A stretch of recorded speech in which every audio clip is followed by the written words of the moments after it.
নমস্কার।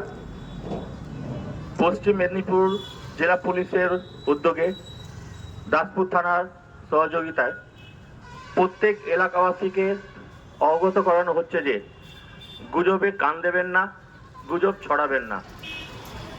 যে কোনো সন্দেহজনক ব্যক্তিকে দেখলে আপনার নিকটবর্তী ওই গ্রাম পঞ্চায়েতের ভিলেজ পুলিশ, সিভিক বা থানার ল্যান্ডলাইন ওসি নাম্বারে ফোন করে জানান।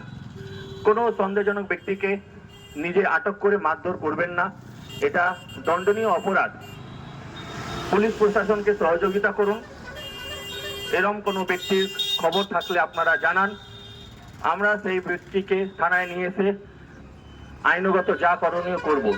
কিন্তু আইন হাতে তুলে নেবেন না। যদি কোনো ব্যক্তি আইন হাতে তুলে নেওয়া অবস্থায় পাওয়া যায়, তাহলে পুলিশ প্রশাসন তার বিরুদ্ধে কঠোরতম আইন ব্যবস্থা নিতে বাধ্য থাকবে। দাসপুর থানা পুলিশ আপনাদের সঙ্গে আছে, সহযোগিতা হাত বাড়ান। কোনো রকমের কোনো গুজবে কান দেবেন না, গুজব ছড়াবেন না। ভালো থাকবেন, সুস্থ থাকবেন।